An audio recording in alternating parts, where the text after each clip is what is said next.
Network जियो पाकिस्तान के लिए। वजीर आजम आजाद कश्मीर राजा फारूक हैदर की लेफ्टिनेंट नासिर खालिद शहीद के मज़ार पर हाजिरी।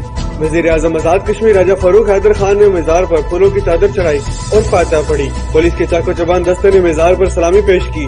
मीडिया से गुफ्तगू करते हुए वजीर आजम आजाद कश्मीर ने 6 सितंबर के शहादा को खराज अकीदत पेश किया। इनका कहना था कि पाकिस्तान के आर्मी चीफ को यकीन दिलाता हूँ, दफा पाकिस्तान के लिए आजाद कश्मीर का हर फर्द दफा वतन में आपके साथ खड़ा है। आज का दिन हमारी बहादुर अफवाज की जुर्रत, दिलेरी, बहादुरी की ताबिंदा मिसाल है। पाक फौज के शहादा और गाजियों पर पूरी कौम को फख्र है। कौमों को शहादा की कुर्बानियां जिंदा और जावेद रखती हैं। इनका मजीद कहना था कि शहीद नासिर खालिद आजाद कश्मीर के माथे का झूमर है, इनके खानदान पर फख्र है। कश्मीर का हर फर्द, पाकिस्तान की आर्मी की हाई कमांड से लेकर एक जवान तक सब आपके साथ है, सबके लिए काबिल फख्र है। ये आज सितंबर का महीना है और अगर आपको याद हो कि आज 6 सितंबर है, जिस दिन बुज़दिल भारतीय फौज ने पाकिस्तान की में बैन अवी सरहद को अबूर किया था।